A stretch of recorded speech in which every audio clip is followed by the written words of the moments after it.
Thanks for watching. Don't forget to like, comment, share and subscribe to Mufti Tariq Masood, famous scholar. کسی گناہ یا غیب کی وجہ سے تعلق ختم کرنا جائز ہے کہ نہیں؟ عیب کی وجہ سے بھائی اگر آپ کو یہ ڈر ہے کہ اس گناہ کے اثرات مجھ پر بھی آئیں گے، میں بھی اس سے متاثر ہوں گا، میں بھی کہیں اس گناہ میں نہ پڑ جاؤں، تو فوراً تعلق ختم کر دیا جائے. اور اگر آپ کو یہ ڈر نہیں ہے تو پھر یہ دیکھا جائے اس سے تعلق رکھنا کوئی مجبوری ہے، ضرورت ہے، چاہے وہ دینی ضرورت ہو، جیسے بعض دفعہ اس کو دین کے قریب کرنا مقصد ہوتا ہے، یا آپ کا اس سے کاروباری لین دین ہے، یا وہ آپ کا قریبی رشتہ دار ہے تو رشتہ داری جوڑنا بھی اللہ اس کے رسول کا حکم ہے. تو ایسی مجبوری میں تو پھر تعلق رکھا جائے گا. اور اگر صرف تعلق برائے تعلق ہے اور کوئی حکمت مسلط نہیں ہے تو فری پھوگڑ میں تو بلا وجہ ویسی تعلقات رکھنا صحت کے لیے نقصان دہ. سمجھ رہے ہو؟ دینی صحت کے لیے نقصان دہ، کیونکہ ٹائم ویسٹنگ ہے.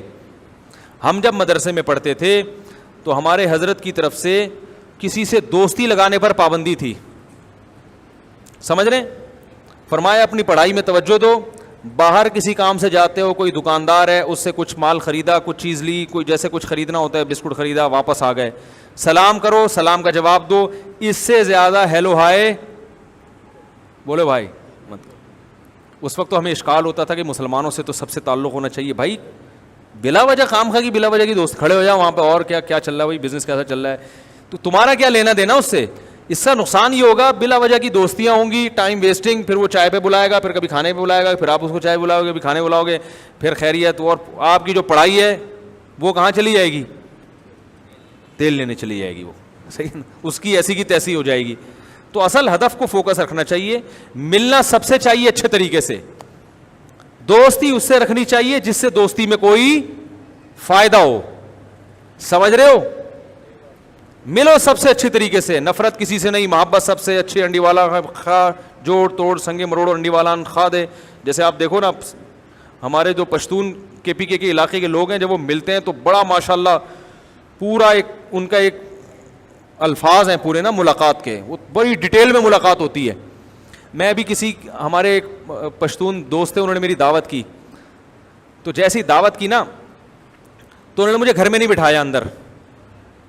انہوں نے کہا مفتی صاحب یہ پیکنگ کا دمبے کا گوشت ہے، چربی میں پکایا ہے، یہ آپ گھر لے جائیں اور فوراً نکل لیں یہاں سے. میں نے کہا کیوں؟ کہہ رہے ہیں وہ آپ ایک تو لیٹ ہو گئے، تو وہ جو لوگ ہیں نا ہمارے سارے رشتہ دار وہ ابھی دعوت سے باہر نکل رہے ہیں، ایک ایک آدمی آپ سے ملے گا اور اتنی لمبی خیریت ہوگی کہ فجر یہیں پہ ہو جائے گی آپ کی. بھائی یہ سٹائل ہے ان کا. وہ کہنے لگے اب وہ آپ سے ملیں گے اور مفتی صاحب خیریت سے ہیں، بچے ٹھیک ہیں، انڈی والان خادے ٹول سب خیریت، پوری ڈیٹیل بیان کرنے کے بعد دوسرے بھائی ارے مفتی صاحب السلام علیکم، خیریت سے ہیں، طبیعت ٹھیک ہے، بچے ٹھیک ہیں، گھر میں سب خیریت، کوئی مسئلہ تو نہیں ہے؟ نہیں. السلام علیکم.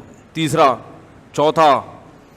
تو وہ خود بھی پشتون تھے، انہوں نے مجھے بولا فوراً پتلی گلی سے نکل لیں، آپ پورا خیریت کا ایک پروگرام چلے گا بہت لمبا.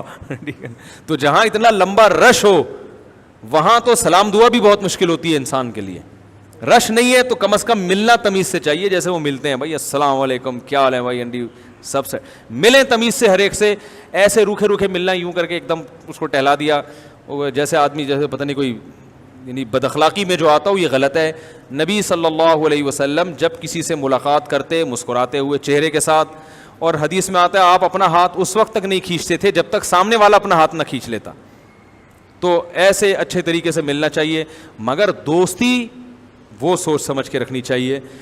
اس میں کوئی فائدہ ہے دنیاوی یا آخرت کا فائدہ ہے تو ٹھیک ہے، نہیں ہے تو بھائی کرنے کے بہت سارے کام ہیں. 1 ارب 22 کروڑ مسلمان ہیں دنیا میں، کس کس سے دوست، جیسے باقیوں سے دوستی نہیں لگائی کوئی نقصان نہیں ہوا، تو اور بھی لوگ ہیں جن سے نہیں لگانے سے کوئی نقصان نہیں ہوگا. خاص طور پر جو نوجوان لڑکے ہیں، والدین کو چاہیے ان کو دوستیاں بالکل لگانے نہ دیں، کیونکہ اکثر دوستیاں آپ کو برائی کی طرف لے کے جاتی ہیں.